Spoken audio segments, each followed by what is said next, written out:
जय गुरुदेव। विदुर नीति। महात्मा विदुर जी कहते हैं कि जिस धन को अर्जित करने में मन तथा शरीर को क्लेश हो, धर्म का उल्लंघन करना पड़ रहा हो, शत्रु के सामने आपका शीश झुक रहा हो, ऐसी स्थिति अगर उत्पन्न हो रही हो तो उसे प्राप्त करने का विचार त्याग देना ही श्रेयस्कर है। पर स्त्री का स्पर्श, पर धन का हरण, मित्रों का त्याग, यह तीनों दोष क्रमशः काम, लोभ और क्रोध से उत्पन्न होते हैं। जो विश्वास पात्र नहीं है उसका तो कभी विश्वास किया नहीं जाना चाहिए, पर जो विश्वास के योग्य है उस पर अधिक विश्वास भी नहीं करना चाहिए। विश्वास से जो भय उत्पन्न होता है वह मूल उद्देश्य का भी नाश कर डालता है। संसार के 6 सुख प्रमुख है। धन प्राप्ति, हमेशा स्वस्थ रहना, वश में रखने वाले पुत्र, मित्र, भार्या, प्रिय बोलने वाली भार्या, मनोरथ पूर्ण करने वाली विद्या, अर्थात इन 6 से संसारों में सुख उपलब्ध होता है। बुद्धिमान व्यक्ति के प्रति अपराध कर कोई भी दूर चला जाए तो चैन से न बैठे, क्योंकि बुद्धिमान व्यक्ति की बाहें लंबी होती हैं और वह समय आने पर अपना बदला लेता है। क्षमा को दोष नहीं मानना चाहिए। निश्चय ही क्षमा परम बल है। क्षमा निर्बल मनुष्य का गुण है और बलवान का क्षमा भूषण है। काम, क्रोध और लोभ यह 3 प्रकार के नरक यानी दुख की ओर ले जाने वाले मार्ग हैं। यह तीनों आत्मा का नाश करने वाले हैं, इसलिए इनसे हमेशा दूर रहना चाहिए। ईर्ष्या, दूसरों से घृणा करने वाला, असंतुष्ट, क्रोध करने वाला, संकालु और पराश्रित, दूसरों पर आश्रित रहने वाले, इन 6 प्रकार के व्यक्ति सदा दुखी रहते हैं।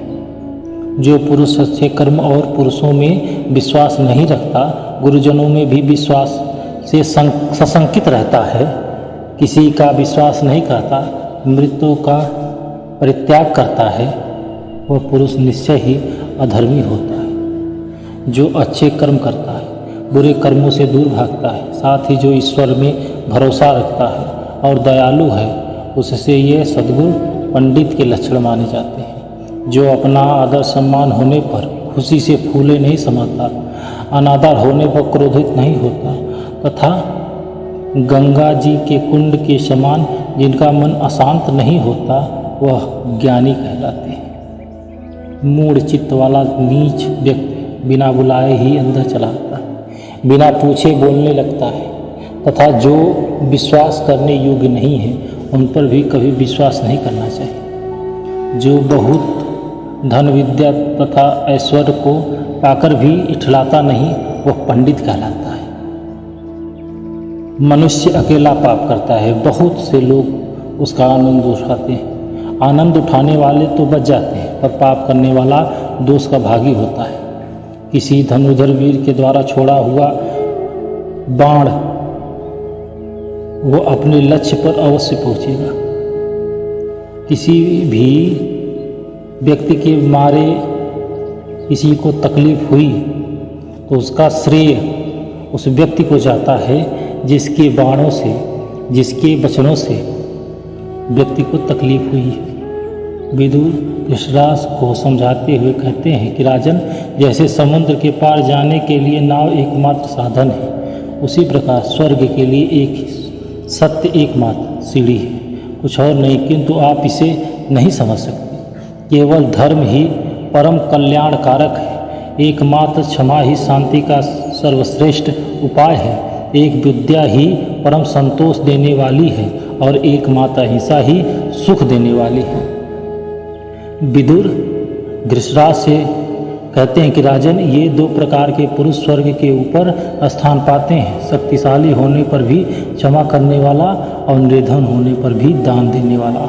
काम, क्रोध और लोभ ये आत्मा का नाश करने वाले नरक के 3 दरवाजे हैं, अतः इन तीनों को त्याग देना चाहिए।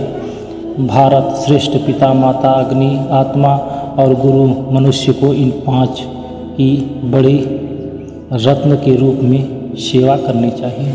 जय गुरुदेव।